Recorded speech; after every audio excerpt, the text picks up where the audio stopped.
Imagine you're a client and you are told by the vendor, this is not working. And then 2 weeks we're doing what? Like just charging them for fun? Right. Yeah, we have all like fancy task management system, multiple QAs and checks. But if at the end it leads us to the moment when the client waits like 2 weeks to actually get something, like done, then we go back to point A. Okay, let's cut some of that bullshit and start working and start delivering. And if we need to kill some process that we were building for years, okay, let's kill them. Whatever.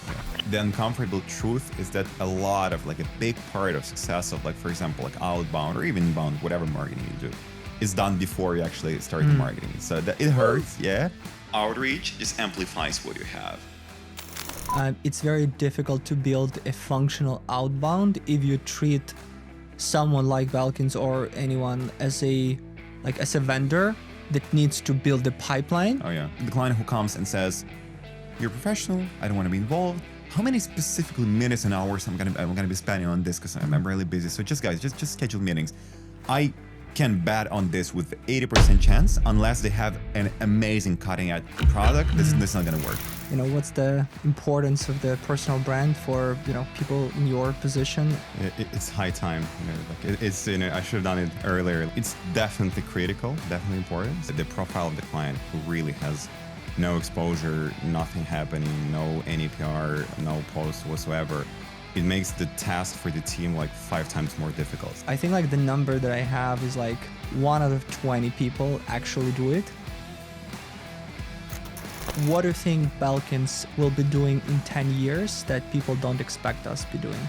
We've been finishing what we call like Belkins Home. So this is a system that actually unite pretty much all outbound effort we've been doing. I really want to see how the game can change and how it may look different. So I hope we'll change it. Alex Sribnyi is the managing director at Belkins and has been with the company for over 10 years, joining as employee number 3 and becoming its first SDR and account manager. Alex started his career in lead generation, working his way from SDR and SDR manager to customer success manager and team captain. At Belkins, he grew alongside the company, first building and leading the account management team, then taking responsibility for the entire delivery organization. Over the past decade, Alex has managed hundreds of SDRs and account managers, helped shape strategies for thousands of B2B clients, and played a key role in generating thousands of meetings and hundreds of millions of dollars in new revenue for companies ranging from early-stage startups to global enterprises. Today, Alex is focused on one of the hardest parts of scaling a B2B business: retaining clients, growing accounts, and turning great delivery into long-term revenue. I'm very happy that you lost your podcast virginity with me.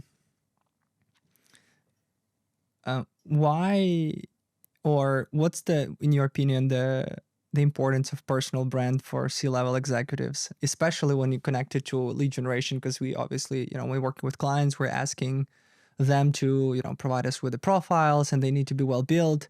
And so it needs, but then, you've been doing this for what, like 10 plus years, and this is the first podcast you're doing. So, what's the importance of the personal brand for, people in your position? And are you, the position that you have, did it change to, or? It's high time, it's, I should have done it earlier, lose my virginity with someone, podcast virginity, obviously. So, as we see, as you mentioned, with the clients, is whenever we have a client and we want to do something connected with any like social, like even LinkedIn, the profile of the client who really has no exposure, nothing happening, no NPR, no post whatsoever, it makes the task for the team like 5 times more difficult. So it's like you start from the point zero, or you start already from somewhere that you just amplify what was done before. So it's definitely critical, definitely important. So if you're leaning towards the fact, that I should be more active everywhere, that's true for sure.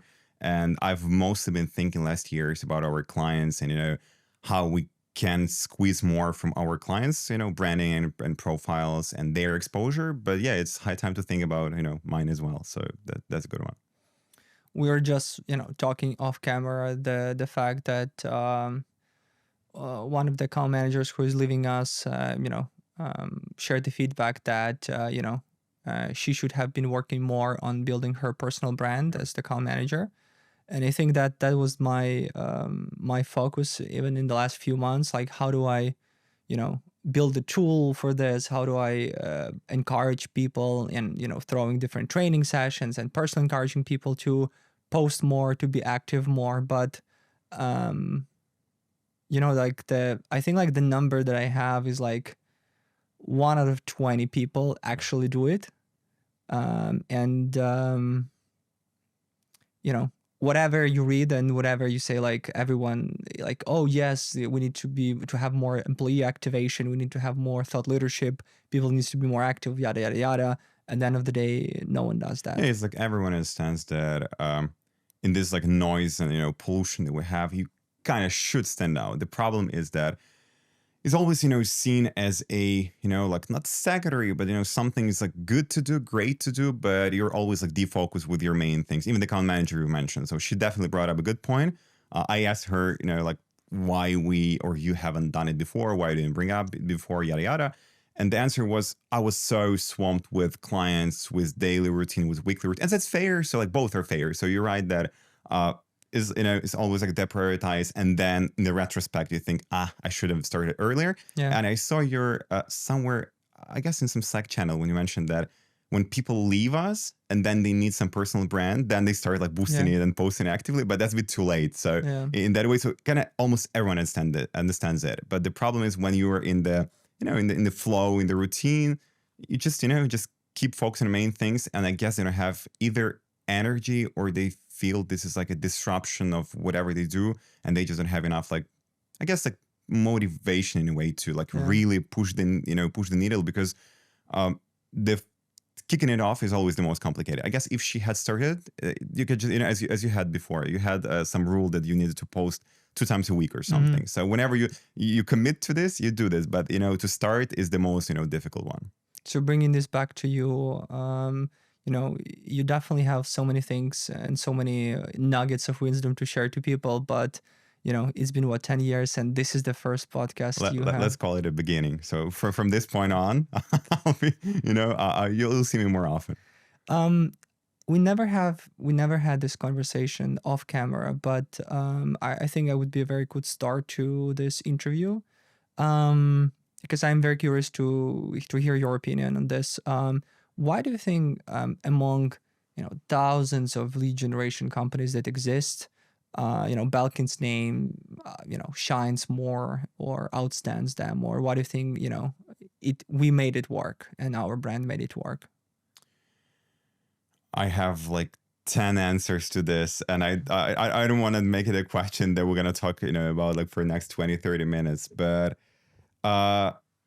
for once, I guess, first of all, like I don't know if you remember this, but like a few years ago when we had like top talent mapping in the company, I go way back, and it's not that far.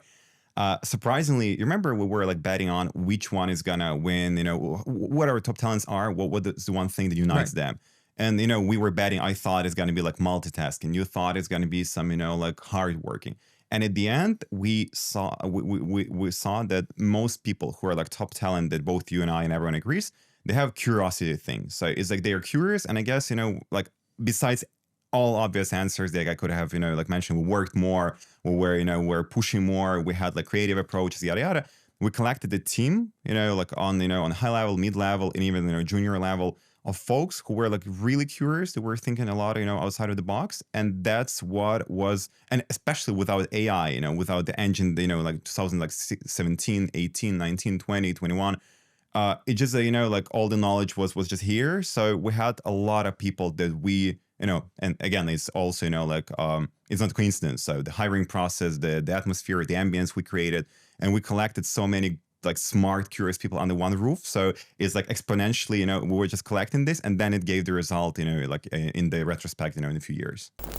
Folks, if you're enjoying the interview so far, I would appreciate if you spend a second, like, comment, or subscribe to Belkins podcast on the platform where you're watching this. I'm trying to get my show listed in the best podcast, and a couple of seconds of your time would really help me a lot to do that. Thank you so much, and let's get back to the interview. All right, so probably people listen to lots of really, nice and exciting conversations about how great, agencies are and how great Belkins is. But from your perspective, what's the uncomfortable truth that agencies like us are not usually publicly saying? And I'm trying to get some kind of dirty laundry here because we need more clickbaits and more more things to get. But so we're not going to just talk about how great, not necessarily we are, but how great appointment setting outsource SDR agencies are, right? But like, what's the uncomfortable truth and dirty laundry for a lot of us? Specifically for our industry, and again, this is the question that could, that can unfold in many ways. Because for sure, as you said, like dirty laundry is again, you always see the facade. Right. You're still thinking, okay, they're professionals, and we are. They have like lots of case studies, great team, as I've said, a lot of curious individuals, but. Whenever if you can join our internal meetings, it's not that perfect. It's not like blue sky and green grass and everything. So I guess from the client standpoint, I'm gonna answer again for top three up top of your mind. For delivery. For client standpoint is I'm not sure if I understand how often the team is doesn't have a clue where like we gonna what direction we're gonna choose. So client thinks they have a plan, and clients often say, "You're a professional, just do your job." And often internally, again, it's not like we are unprofessional or something, but then you have that much input from the client. You have like noise from the industry. You have multiple ways to play this with AI, without AI, with omni-channel, different like industry geographies, yada yada. And the client always expects, they're gonna come with a great plan. And quite often we come to the point when the plan becomes great. But a lot of conversations, I guess clients would be shocked if they were if they saw what's happening. It's like us just like brainstorming, okay, we have all this. What do we do? So at all, like where we're moving, what we're doing. So that's surprise. I guess it would be surprising for a lot of clients. And this is something we try to. Again, we try to avoid this as much as we can, but still, sometimes is that complicated when you work with, like 40 industries and you think you saw everything, and then the client comes and you're like, wow, what we do with this one, for example. So what you're saying is like the expectation from client is always that whatever strategy we come up with should work, and very often we end up with a strategy that works, but the first or the second one that we've built quite often is something we just need to try because there's so many variables and options to come up with, and we very often just have no clue that this specific one gonna work or not. We have a feeling that it might, but it's just the testing. Yeah, and another thing is like timing. So this is, you look at something, again, maybe in the same like context, but that's fairly complicated, that for example, the product, niche, etc.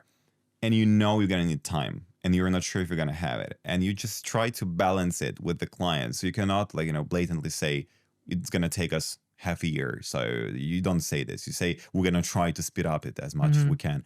But internally, you can do this, and this hurts a lot internally. This is something we don't talk about, I guess. This is the biggest moment of frustration when I talk with the team and they say, we knew we could make it work, just the client didn't give us time. So the goal often is not just to make it work, it's also, like speed it up, but at the same time win some time, in front of the client. So like persuade them, it's not just like testing for the sake of testing, but there is some idea behind.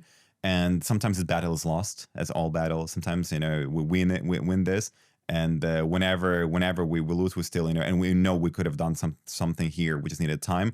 I tell the team, okay, guys, it's marketing and sales. We were in the right track, which is, we didn't have an extra month. So we just, eat it and go further. Yeah. Do you think like this, and maybe this a little bit more philosophical, but do you think like the fact that we were able to build this kind of curiosity asset within the organization was obviously, the timing of it or where the industry was, and now with like AI, came in, and generally like where people are and the remote work post-COVID and that, it's more difficult to ignite that type of curiosity into people. Maybe it's just kind of the You're asking if we're going to replicate if we possible started to now, replicate we can replicate. it. Yeah. I guess theoretically it's possible, but much more difficult. So I don't know. Like igniting is a good one. So I don't know if remotely you can gather the core team and maybe like give them the boost, same energy, whatever whatever amount of energy the C-level has. There is a limit to what can be like transferred through the monitor, through the like Zoom call or Hangouts call. So it's possible, and I guess we're gonna see, and we see companies now, and even the unicorns, or that are born like online, working remotely only, and they are bragging about how nice atmosphere we have, what teams we created. So it's not like it's it's unfathomable, but still, at least I guess for us, for where we were, it was just easier for us to like make it like the moment was right, the team was right, the ambience was right. So I guess we could. Maybe it would be more difficult now, but it just we had the right team at the right moment, the right place.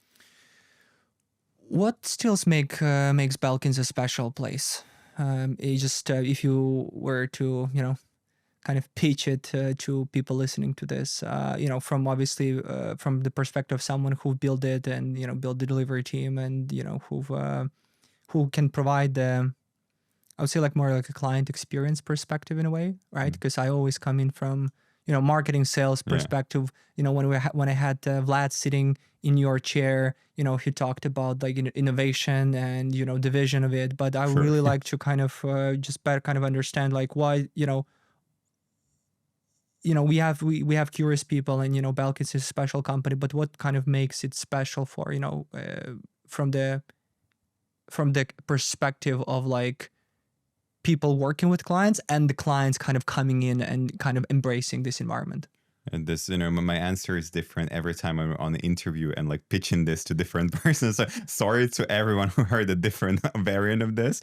But yeah, imagine I'm in the call with the SDR, so definitely they want to hear why the SDR department is special. So, but from the standpoint that you just brought up, from like, from more general one. So, I always want to go back. It's like feeling old here, but when I remember it was a moment when it was like all chaos, like started up, and then at some point we were sitting together and just talking that we need some structure, we need some processes. It just cannot go like this with like with 100 client or more, with like hundreds of people. It's just a mess, and it was a big part of the mess was on my end, because delivery was just like, everyone's creative, everyone's smart, everyone's doing whatever they want, but then at the end, you want to structure somehow, and it's just like pure chaos. So then we had a rough year, I guess 2021 or something. Then we went too much into like bureaucratic processes and the optimizations and the operations, and we really went like deep dive there. But then we could balance it. So what I see these days is actually that we didn't lose what I was bringing up before, the curiosity part. So I still think that we genuinely care about clients. It's going to sound like banal, but still we genuinely care about clients more. And whoever worked at Belkins knows that every internal call, when the client is not happy, you were in the call, then you jumped off, and it's never like, oh, again. It's always like, okay, guys, it was really frustrating. Let's really, like think what can be done for me not to attend that same call like in a week, in a few weeks. And like, open atmosphere, any ideas, stupid ideas, crazy ideas, let's just, think out of the box. But at the same time, when the clients come, they see this, hopefully most of them, but they still see we're much more mature. So it's not just, oh, we have more AI process. Good. Who doesn't? Yeah. It's everything from the hiring process to internal, center of excellence, to tools, internal, external. So we found our balance, that we're mature. Clients see this. They see it's not like, like Wild West. And still they feel that the team is not like, like enterprise level, when they just, charge you per meeting, and they say it with, like stone faces, and they are just, okay, you're one of like a million clients. Just tell me whatever you want to tell, and let's finish the call. So. And the art probably is to learn how to balance between the both. Yeah. Oh, yeah. Right. And then it's like 1 year you can be more startup-y, more kind of create and break stuff.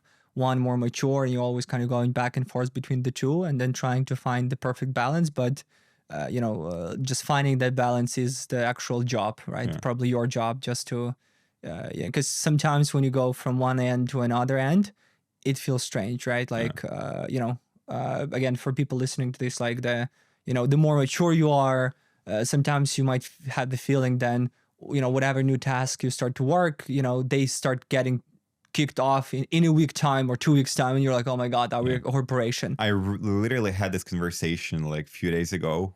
If that person's got to listen to a podcast, sorry, but that I was like joking. Are we already, like some, Deloitte level or something that the client, I was asking, how can we win a competition versus an in-house team if we have a call on Monday where account manager basically confirms this strategy is not working? So, and this is, this is one of the definitions of insanity, that you just keep doing the same stuff, hoping it's going to work. Why? So the client and the account manager were aligned. Yes, it's not going to work. Not going to work. Going to change it. And then it took us like weeks, like 2 weeks literally, to actually implement the new approach. So I was like asking the question. So imagine you're a client and you are told by the vendor, this is not working. And then 2 weeks we're doing what? Like just charging them for fun. Right. And you're right. So this balance, like, yeah, we have all like fancy task management system, multiple QAs and checks. But if at the end it leads us to the moment when the client waits like 2 weeks to actually get something, like done, then we go back to point A, not like 2018, but still we go back somewhere to say, okay, let's cut some of that bullshit and start working and start delivering. And if we need to kill some process that we were building for years, okay, let's kill them. Yeah. Whatever. Yeah. Yeah, but the opposite to this, when we have either newly created agencies or, like this kind of hyper ignited, young, talented people that come in that are less mature, they come up with all of these ideas and they just kind of create like, oh, we can do this and that, and let's try. And then they start and they try something and then it doesn't work. So instead of trying and refining the same idea to be better, they are moving and doing something else. So that kind of immaturity also shows, right? That so I think, like, again, that just proves the point of the balance between the both. Even I learned, I don't want to go deep into that, but I learned, over the years to balance teams that we are hiring. So the idea years ago was just let's hire as many, like high level, high energy individuals, like who are just pushing, working nights and days, and they're just like crazy and they have that much energy that we cannot contain it. But then at some point, there is a limit to this. So even on the profile of SDRs, you have like very good callers who are like aggressive callers, amazing callers. But then if all your teams are just that, there are clients that require something else. Even internal, like vibe is like starts like shifting heavily towards something else, like let's call it hunters, as yada yada. So balancing both, like on high level, balancing in between the teams, balancing for the clients is critical. And it's it's not like we always succeeded at it, but we're trying. Yeah. I have this kind of on top of my mind. One of other uncomfortable kind of arguments that we don't usually talk about is the fact that very often companies are not ready for appointment setting or an outsourced SDR. Yeah, for sure. Yeah. It's like, and we don't talk about it because like you rarely can. It's like when you're selling whatever, you're a HubSpot or Salesforce. You don't tell customers, oh, you don't buy Salesforce because you're not ready for it, right? Like there's always signs that you're kind of ready, but not.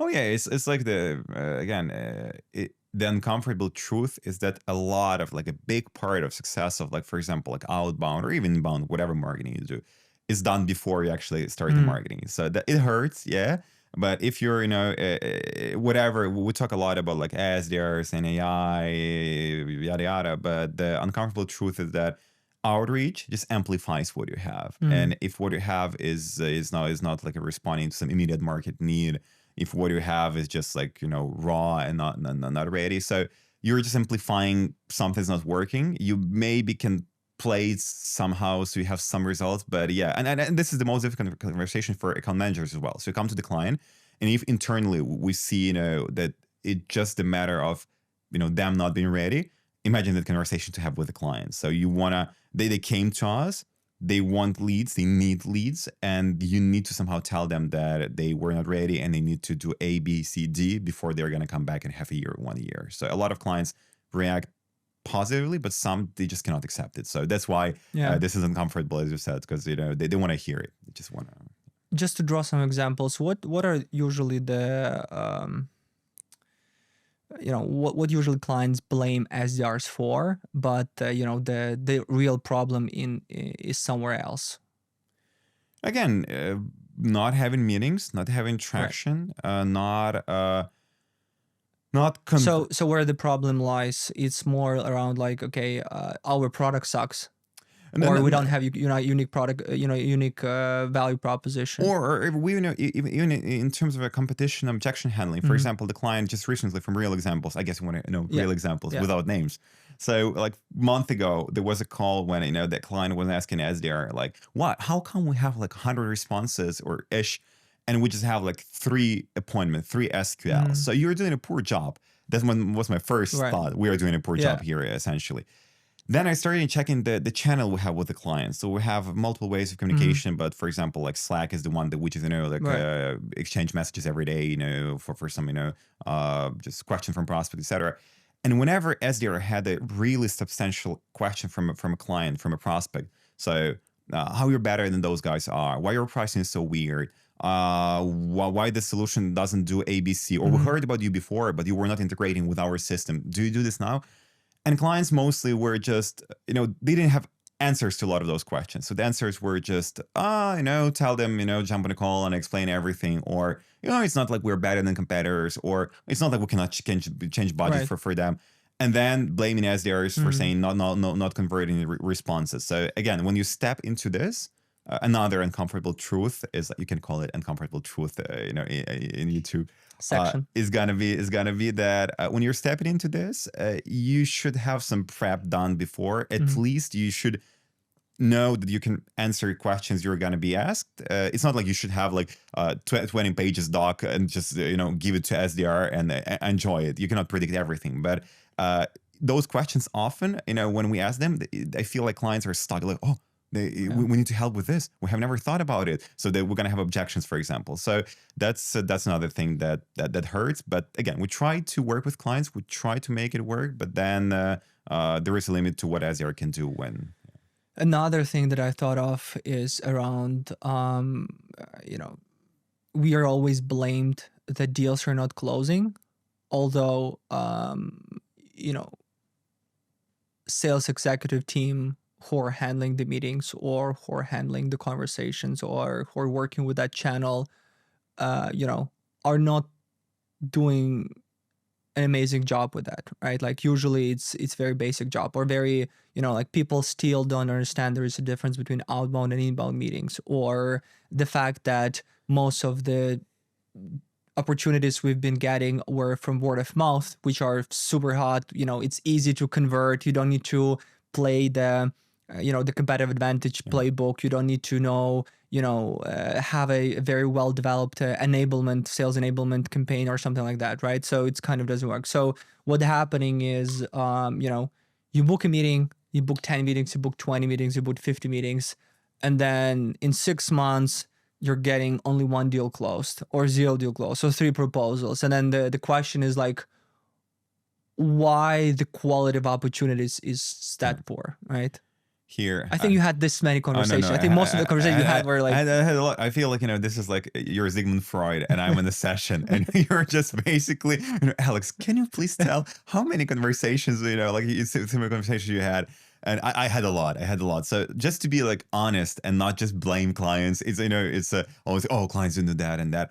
There is like this is like twofold situation. So there is our failure, and there is a let's call it a failure on the side of the client. So for example, how we fail.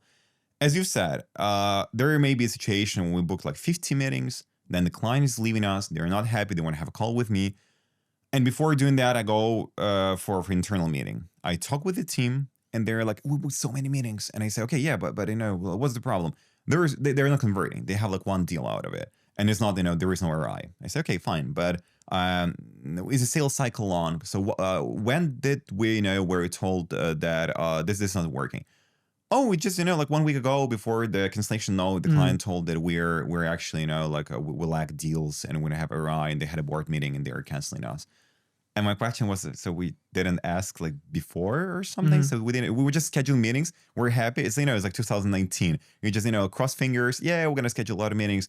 And at the end, you're like, oh, they were not converting. So it was a poor job in this specific case, and a lot of similar cases from. So you mean like the feedback loop wasn't there, right? Like, so we had to identify this early on and say, okay, after 5 meetings, if they're not 100%. closing, how do we we improve the should quality? push them for feedback. It's like our job is, like, I guess it's like 50-50. We do the job and then we make sure it's valued and it's actually, bringing some fruits, on the receiving side. So any answer I get, I'm not satisfied with. It's like, oh, we didn't have their sales in the call. Like, like, okay, like invite them, send them an email, do whatever it takes just to at least hear, like, at least some feedback. They're good, they're bad, they're generally good, they're generally bad. So you've had like 5 meetings in your example, just hearing that most of them were good, they moved somewhere in the pipeline, already I feel relieved. I feel like, okay, this is going somewhere. And again, people think often that it just the problem is just like scheduled meetings, but often it's better to have one meeting that's converting instead of like 10 that are just not converting. But at the same time, on the flip side, as you've said, clients, and surprise, again, like Sigmund Freud topic, that it's 2026, and a lot of clients, they still don't get the difference between outbound and inbound. And I'm honestly frustrated when we are told, we're leaving you. We have some deals closed, but from inbound we had, or from referrals, we had whatever, like 20% close ratio. And from you guys, we have 5. And I have more questions to those clients that I can list here. So like first is like, for how many years you've been closing referrals, inbound, how you treat your sales process differently, if at all. Have you developed a new sales process for outbound, right? Or is the same as with other, It's right? a call when it's tough for me to not lose my temper. I'm just, okay, we're doing this. So unfortunately, that's true. But again, a lot of clients, they, when you work with them on this, there is like education curve, and they're great, and like they, themselves a half a year ago now with us, it's very different. But some clients, they just cannot accept it, and they just decide to, cut off the channel, for example. Yeah. So I always say that it's all about the say like a collaboration in a way, right? So it's very difficult to build a functional outbound if you treat someone like Belkins or anyone as a vendor that needs to build a pipeline. Oh yeah. And so their job is to build a pipeline. If they do good job, the pipeline will be built. And our job is just to convert the pipeline that was built. And this is it, right? That's what our in-house. So if that's when you put it in a way where there are 2 parties, instead of like it's a joint effort and we're all are building the pipeline and we're focusing on the outcome, then. But it's not necessarily only when their sales, like sucks, for example. It also may be that their sales is good. They even understand outbound versus inbound difference is fine, but still they don't have this like cooperative spirit. And one answer I always give when I'm asked what differentiates good client versus bad client, you would have thought it's like good product, for example. Right. But no, it's actually whenever the client comes and said, okay, guys, I know this is gonna be, like bumpy road.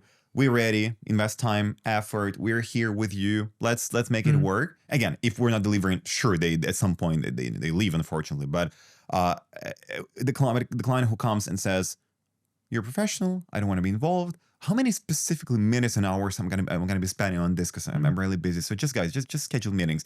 I can bet on this with 80% chance, unless they have an amazing cutting edge product. This is not gonna work. So, and our team, whenever they see this, they always think, okay, this is not gonna go good. So they may have all processes polished and tuned and everything. Still, when they are not, like treating us as a partner and just you book meetings somewhere in your vacuum, and we are here going to be on the recipient, and just like converting them.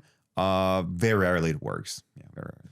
I think that's the problem or the challenge with when you want to build something very complicated with curious people, is that if you don't give enough support and you don't kind of funnel that energy in the process, then the fire gonna just die out, right? And no one will be trying. And I think like just to reconfirm what you just said,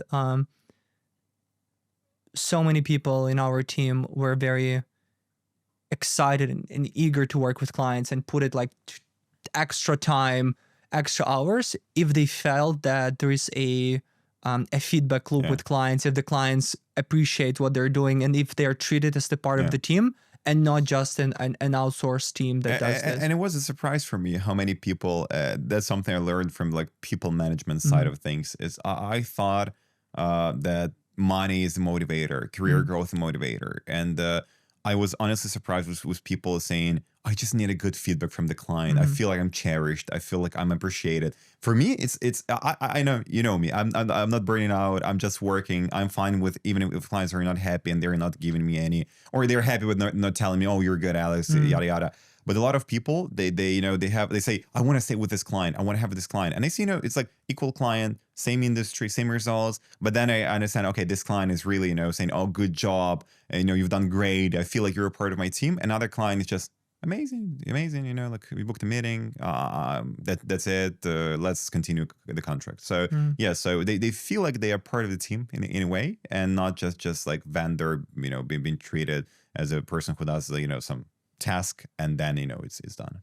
So just a quick sum up on this, companies who have a good people policies, who have a good culture, who have a good collaboration within their team, usually are more successful working with vendors, and thus campaigns like outsource SDR or appointment setting are more successful with them because they can draw more energy from the people they work with. It's right? like, it's just not more like 2 times more successful, 3 times more successful. So it's not just, oh yeah, it's gonna help with some minor thing. It's actually changing the everything.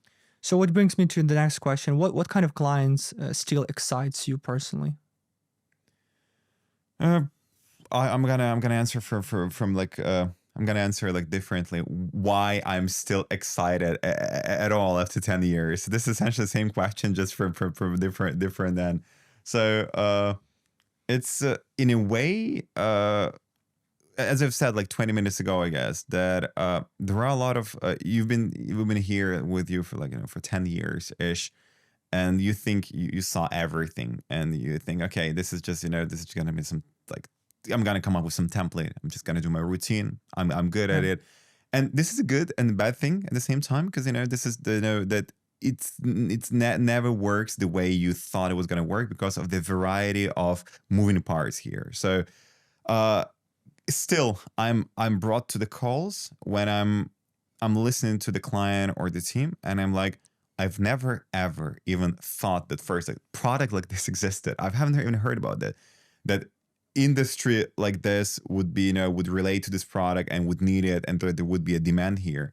And then obviously I've never thought how to sell it and how to successfully sell it.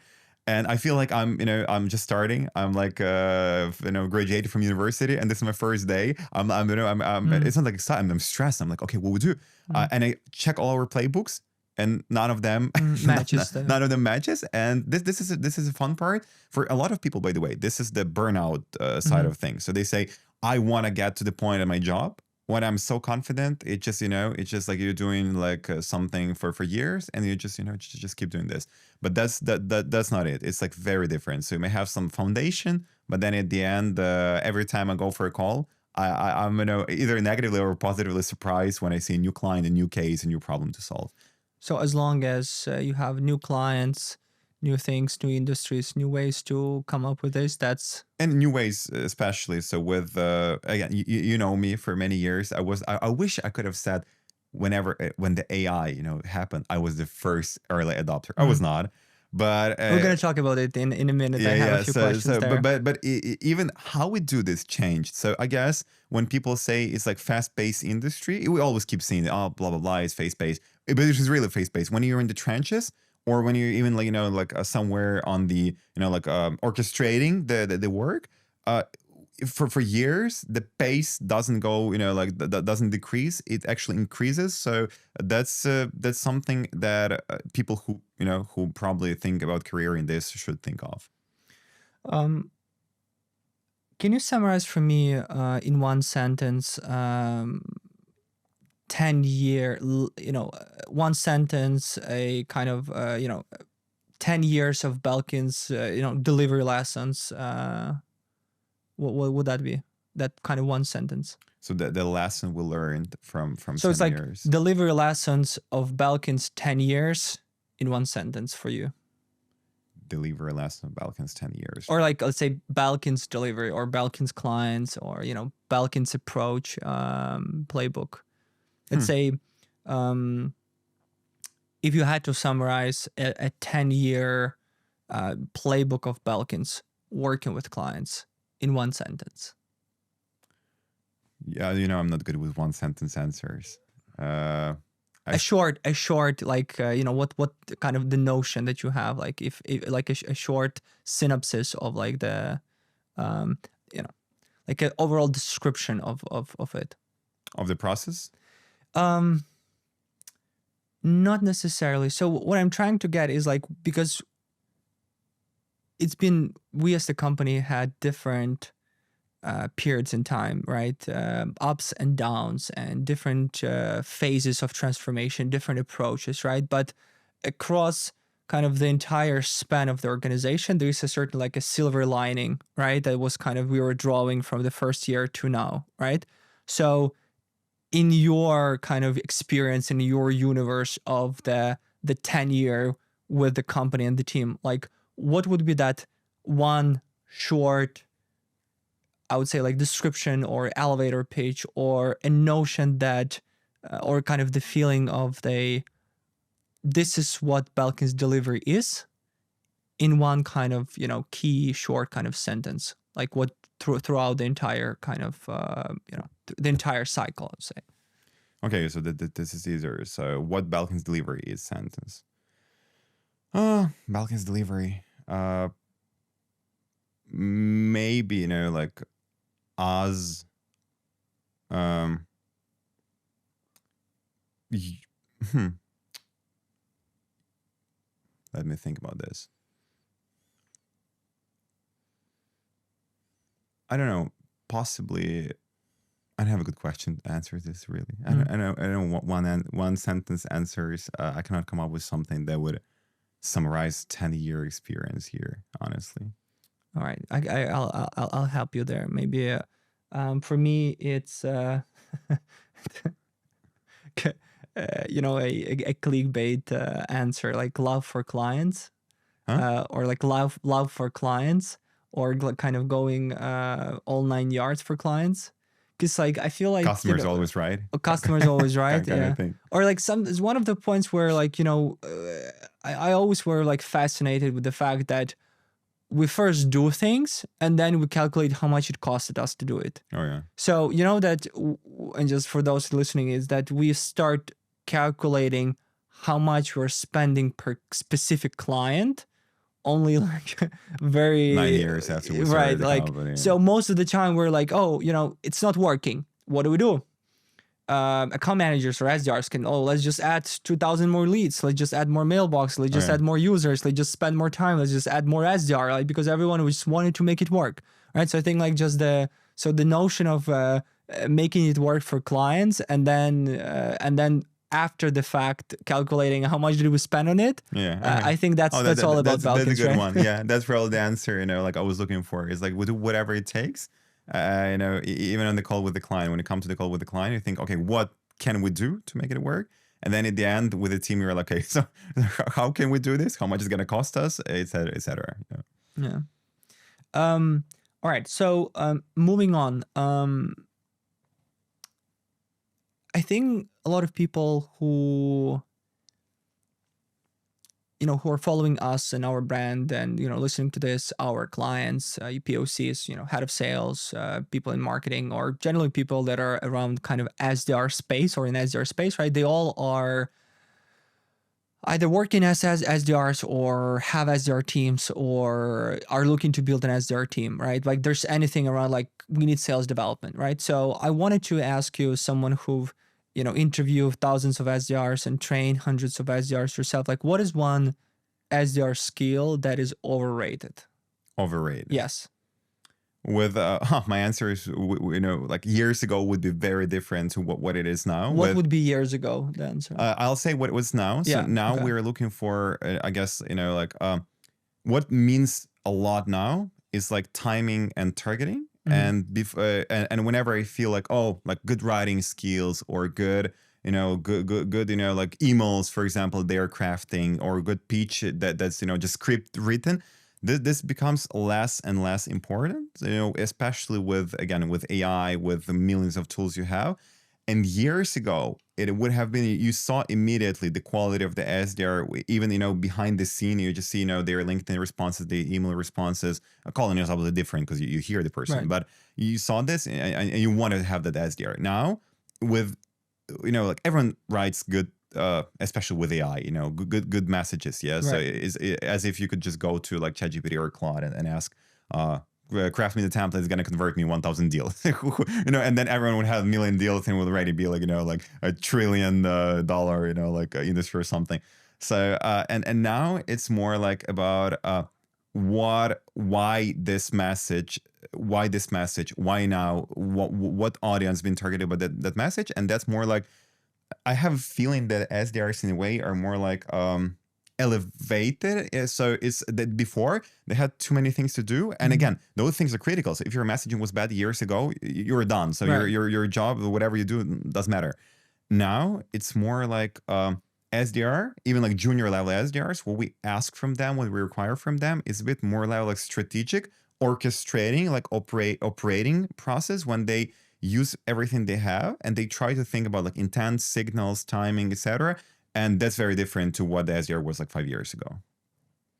So now just the matter of dialing or the volume or just the process, it's not going to cut it, right? You need to have that If you, strategic if targeted. Because like what you mentioned is like, like you can send thousands of emails, but then what if you're going to book that 1 or 2 or 3 meetings that are critical, that are good opportunities that you can convert? You just amplify like failure if you just increase volume, as you've said, just, and again, leads are not the problem. Data is not the problem. Again, like messages is not the problem. So if you just want to go like with volume up, what was the end plan? What was the plan here? So just burn out all your total addressable market, and then to make sure that everyone after you is gonna work in the tumbleweed that just like completely burn out. So no, you're right. It's not about just volume and data. It can be about volume if you found the right approach. You can scale up, but that's a different question.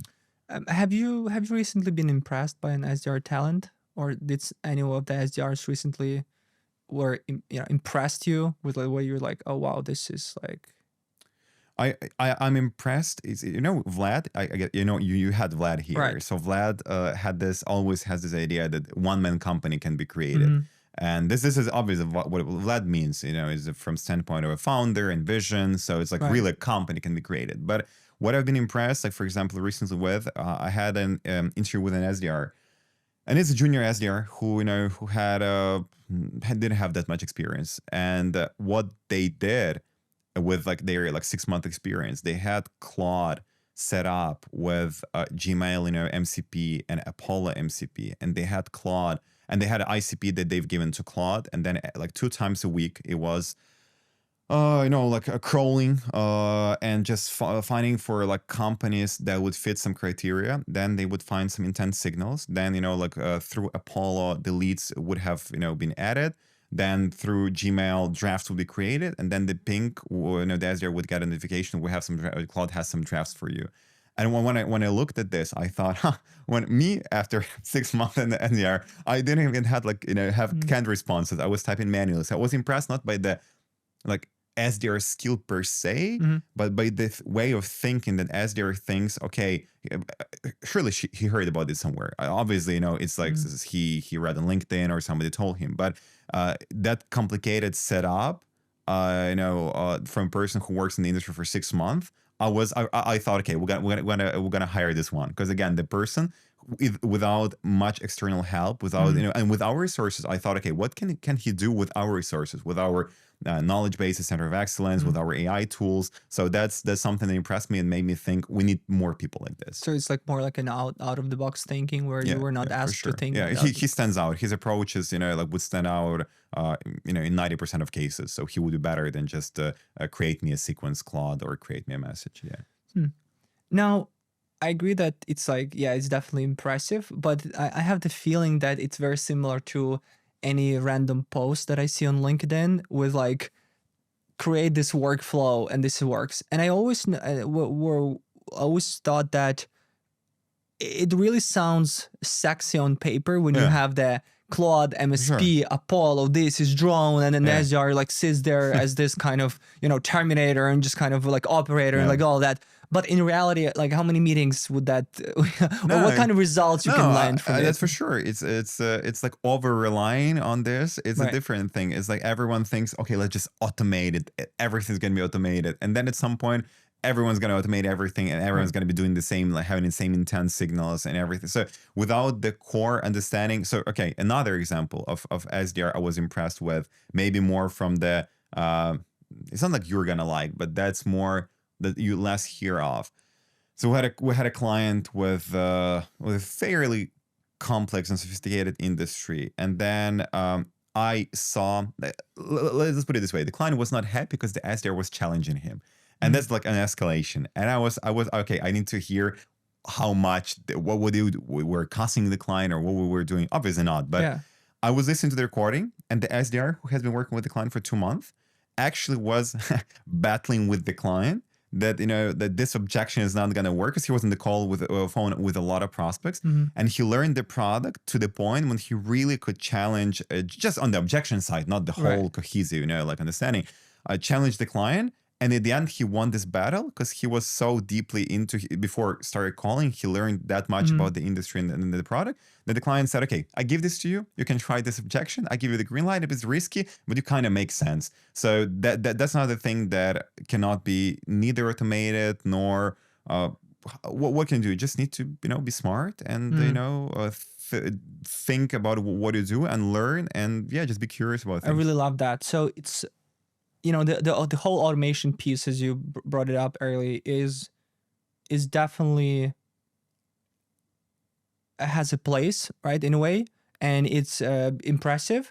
But without that second part, without your understanding and without the your kind of deep knowledge of how do you deploy the system, it's not going to work. So if you have a surface level knowledge of the thing and you have this very shiny automation, then even not just the thing, but the audience, that's what's critical. So what that the conversation was listening to and smiling on my own, because it's always fun to listen to the calls of others and just be like an observer.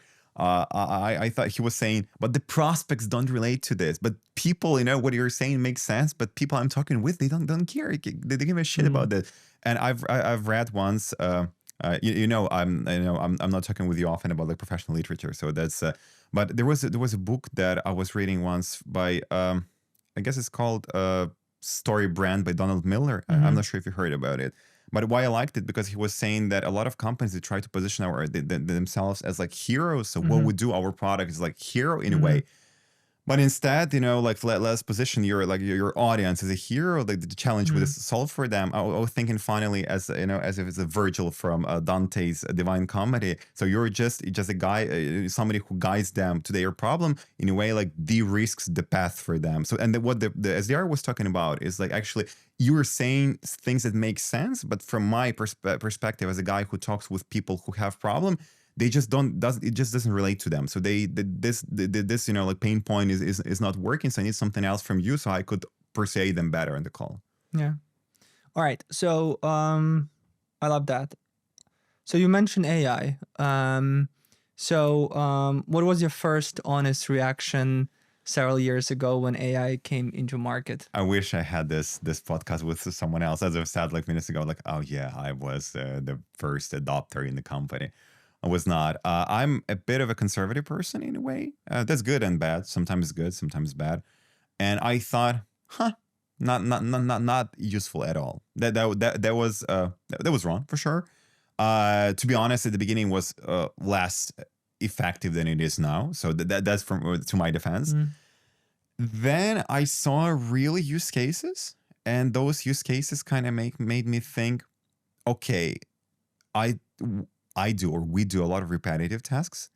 Maybe this is the time. So I'm also a lazy person. So I'm conservative, but I'm lazy. I thought, okay, let's kill some repetitiveness here. And the more it evolved, and empirically especially. So I'm not as you've said, a lot of things on LinkedIn specifically is like, oh, we built that, oh, we built that, oh, we did this. It's like you have like FOMO. You think everyone's built so smart sales engines. I'm like we're the worst company on the market. They built some Andrew like Robocop machine that creates them like million of meetings. That's not true. So that's why, I don't like opening LinkedIn, too much on this topic because of whatever I'm reading. But I saw an empirical evidence. Somebody did that. We did this. That saved some time. That saved some money. So it didn't like substitute completely, like everything. So it didn't substitute. Like we still have people who do like manual research. We have people, obviously we have SDRs there, calling, doing email, LinkedIn. We have like pretty much all positions that we had before. But the way AI like amplified it and sped it up in a way, it's even myself, like being conservative in the past, I'm like daily working with Claude, with ChatGPT. And it's not just, like working for the sake of work. And I come to people and say, you should use tokens, use more tokens, or you should be doing this more often. It's just that it's already to the point when it's a bit weird to me when I'm asking somebody on a hiring interview, like, how you use AI? And when the person says, I don't use it, I kind of can accept it, but it's already, like seeds some thought like, he's an SDR and never ever had a situation to use AI. So yeah, now I'm much more of a fan of AI as an extra tool versus just doing things, old way. What are the core use cases you discovered for yourself and for the team that are really kind of, again, amplifying the entire game? Searching for information became much faster. So this is the first thing that SDRs, when we talk about delivery, they use on a daily basis. So if people think you can just like type Claude, create me the sequence that's gonna create 1,000 leads. And if everyone does this, so there were not that many leads. It's like, create me the business idea, I want to be a millionaire. So it's not working. Yeah. But before, all the prep you did, so you had two options before. Either you don't do any preparation and you just go, like shotgun approach, just go blindly, etc. Or you spend a lot of time on something, on each objection, before each phone call. Now, really good SDRs, they leverage this on a daily, on a weekly basis. So first, pretty much on every stage. So from the client onboarding, how much you can get to know about their industry, and what's good with the AI, you can ask dumb questions. So what people are afraid of with the client, I saw this millions of times. It's like you're in a call with the client and our AM is listening and the client explains something like some super complicated like irrigation system. I'm not an engineer, but I'm like, I don't have a clue what he's talking about. And I asked a question, like super dumb question. I'm sorry, but can you like explain to me as if I was like a kid, like stupid kid or something? But often our AMs is just like nodding. And then I ask, what was the product? And somebody says, it's a cutting edge technology that boosts something. And I say, but who really uses it? How do we use it? And she's like, company use it or something. And I'm like, do you really? So we don't understand who really clicks the button and what's the value of it.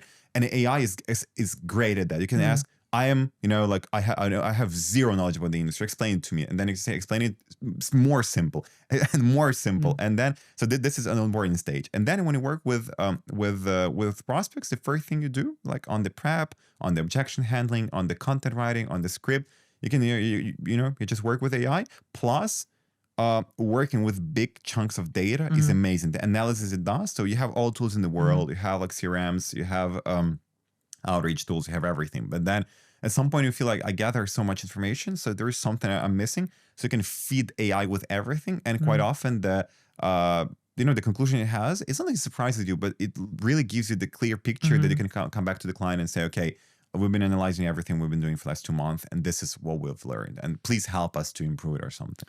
Okay, so the part with kind of analyzing the data, the sourcing for information, the analysis makes sense. On the prospecting side, with regards to data quality, enrichment, data research, like what's your take? Is it already good? Is it still not good enough? Is it like, what are the main use cases you've seen that worked for? Here, my conservative side comes to play. It's not good enough for the clients that value 100% accuracy. So we have clients who really say these are my like 200 companies that I want to target. I want to go like really like with ABM approach there. Right. No mistake can be done. And I've seen too many mistakes from AI, to be honest.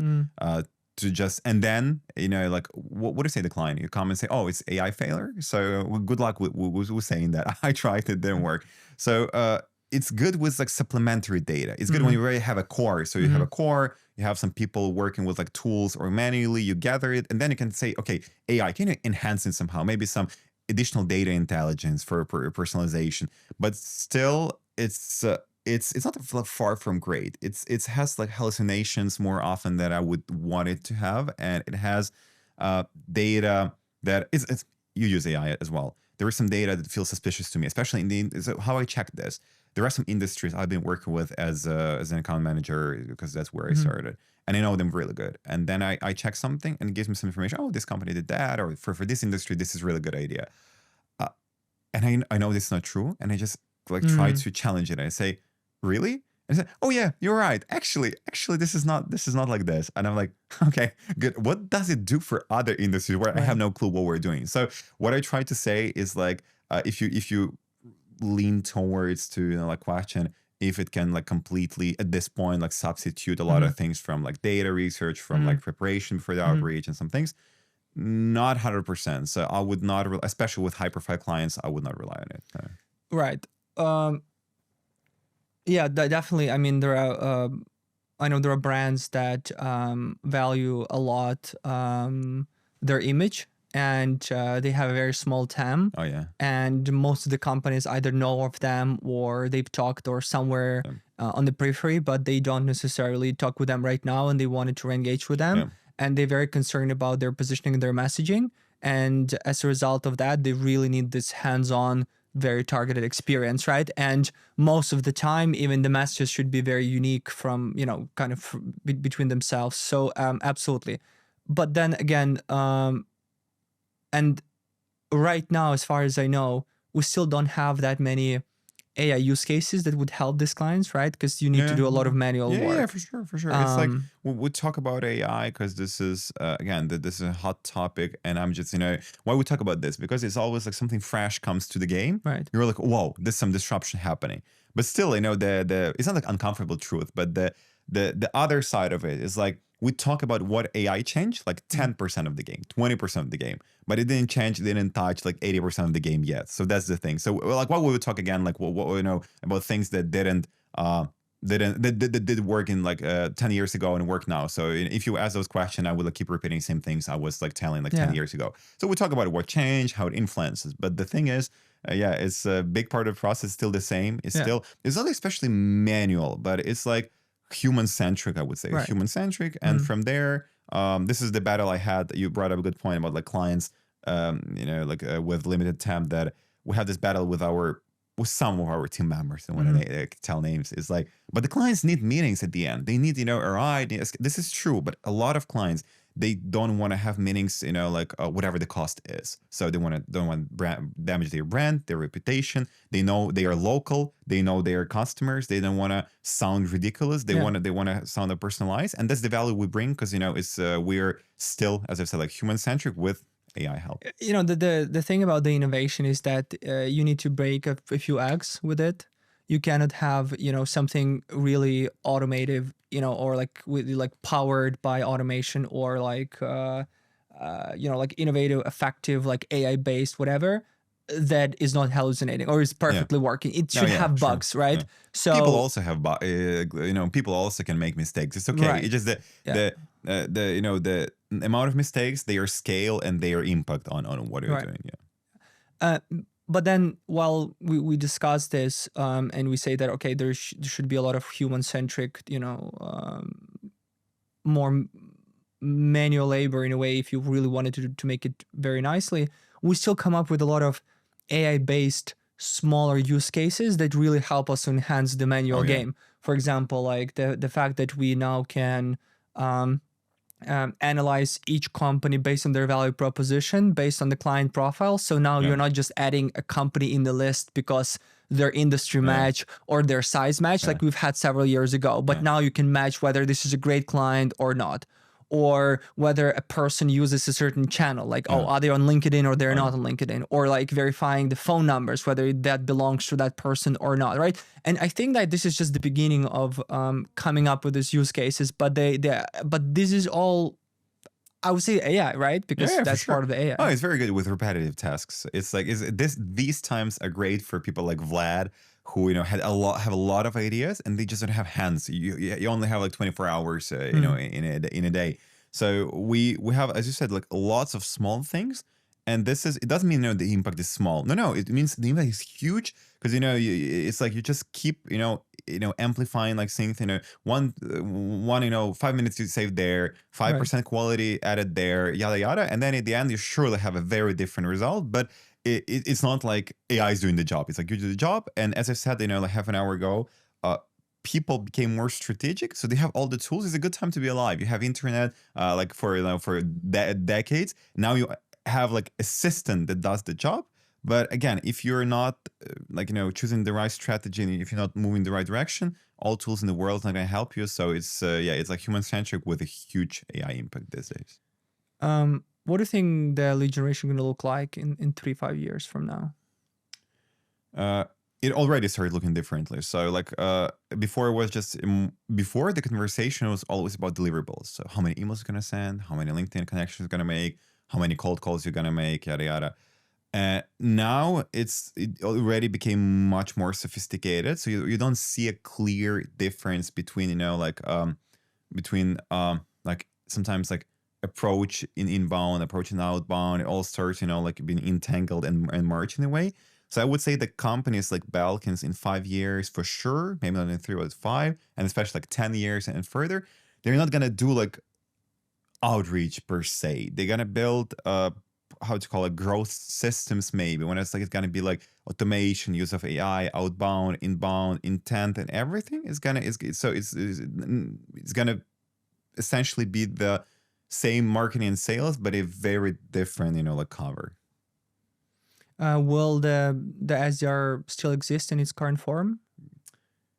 The teams will become leaner, but yes, with the SDRs, as I've said, who are more like operators, who are building the strategy with the help of tools. So yes, the SDR will exist. The role is going to be much more senior. So what's now the senior SDR is going to be the junior SDR like in 3-5 years. And as I said, the team's going to be leaner, but yeah, the role will still exist, I guess. Yeah.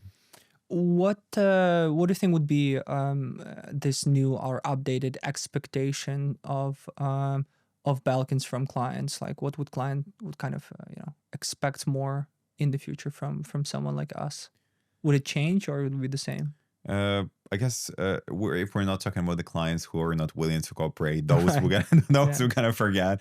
The expectation from clients who will love is already like you should know more about us, about our audience. You should work more closely with our teams, and not just myself, but marketing team, with our rev ops, with our sales. So what I mean is like, it was really possible like 3 years ago or 5 years ago or 80 years ago, just to, as I've said before, work in some time of vacuum. So you just schedule your appointments. Amazing. You just schedule appointments. You have one point of contact. You're passing them, and you don't know what's happening. There. Now with clients start understanding that if they're not building it in-house, they should still treat the teams like ours a bit like in-house. They should have the bar, they already, a lot of them have bar higher. They don't tolerate mistakes that, 5 years ago I could have told, oh, we're just vendor. Yeah. We don't know your product that good. So the toleration mistakes is lower. The expectation is higher. And they really want you to, build a relationship as if you were the part of their team. And it's going to be more of a, much deeper cooperation with them. Yeah. I have something definitely to add on this. I feel like that from the so expectation standpoint, clients would expect for us not just, they already, if before the expectation was, we have a strategy, guys, we just need you to deliver on this strategy, just do this. So now it is, we don't have a strategy. Yeah. You guys need to develop the strategy for us, because like without the strategy, not going to work, and we don't know how to do it. So you do the strategy and then you deliver for us. I think in the future, clients would also want us to say, hey, we're paying for all this bunch of tools that no one is using. We want you guys to replace all of these tools, or like, we want to cut costs. So we don't want to pay for the things we don't want to use. We don't want to use ZoomInfos, Apollos, Outreach, all of this. Maybe we don't need a HubSpot and Salesforce. Like we need you guys to clean the house. Yeah. Like make sure that we're not overpaying or overspending or anything that doesn't kind of make sense, that is not impacting. Yeah. Then you need to help us to, based on our numbers and projections, you help us to render the strategy that would lead us to that. Yeah. And then you will tell us what kind of resources we need to put in, and then do this actual work to make sure they would things actually, to sum it up, what I see already and what you've just said, and is like they want us, be more consultants than before. So before it was just like book us meetings. Now, like with the go-to-market, with everything, just advise us, help us building this, if needed, integrate with our marketing team to build it, but just make it work and bring some ideas that, that we can implement. And so the impact would be not just on a, on outreach or lead generation or sales, but the impact would be also on the P&L, how much we're spending, on the actual kind of strategy and the resource allocation, and just kind of overall more kind of strategic direction. Because again, at the end of the day, like, like the growth and how to grow the business would be, key, and is the kind of the key, right, for like many companies. And I personally think that players like us would be playing a major role. And again, because of how complicated things going to look like, right? Everything going to be so entangled and overlapped that like it's going to be very difficult to tell the difference. Which tool do you need, or which person do you need, or how do you do this, or where the attribution lays? Like, how do we attribute this for this team or for that team? It's like you have too much. You have everything. The clients, they have this like FOMO. There are all the tools. There's everything. But where I start? What I do? As you say, what tools I cut off? What tools I desperately need for my case? What people I need? And you're right. The impact on P&L and everything is going to be. It's not like we didn't do this before. It's just, you say the scale is a bit different, and it just amplifies.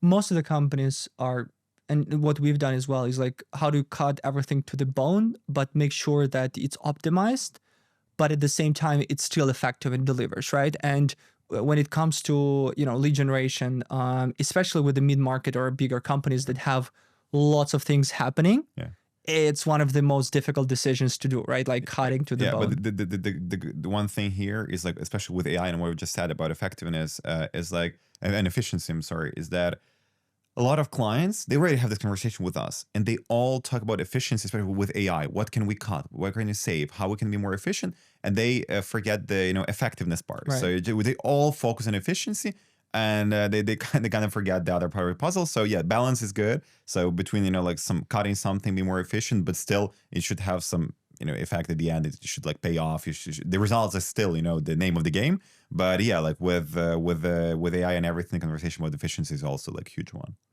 All right, closing question. What do you think Belkins will be doing in 10 years that people don't expect us to be doing? Don't expect us to be doing. I would hope, first of all, I would hope that when we talk about how the lead generation is going to look like 10 years from now, and I said that the company is not going to do like simple outreach and everything, they're going to be building like growth system and everything. I hope we'll be doing this, because it would be weird if I wasn't hoping us doing this and other companies would. Where would we be? So that's maybe people expect us doing, but we'll and I hope we'll be there. And for what people wouldn't expect us doing, I don't know. I guess even we don't know where this path is going to lead us. When we started, I would never say this is we're going to be this point in 2026. I surely think we're gonna we're gonna touch the niches of inbound or outbound that we haven't touched upon yet. So we're mostly been talking about like email and LinkedIn outreach and outbound. I guess people don't know our potential in the areas that are still untouched for us. So I would love us to master with everything we've discussed with AI and some things that people yet don't know we're cooking for them.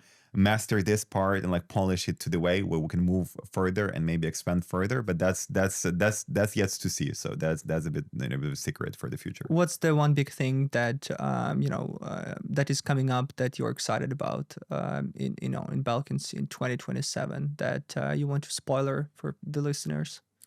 Or something that you're cooking, or the big thing that you're working on, or a big thing that you're excited about. So this is going to be a spoiler for external audience, not for internal. But we've been finishing what we call like Belkins Home. So this is a system, and I don't want to unfold it, like in too many words, but this is a system that actually would unite pretty much all outbound effort we've been doing. So we're going to have the data lake with everything. We're going to have all channel in one place. We're going to have like inboxes and leads and AI and and strategies and clients. So it's been happening for like 1, 2, 3 years since we started cooking this, and this is going to be huge because clients going to have like clients portal, internal work is going to change. So a lot of changes are happening. So I'm really excited about it, not just from the standpoint of like cutting cost or efficiency or everything, but just from the standpoint of I've been here for so many years, and I really wanna see how the game can change and how it may look differently. So I hope we'll change it.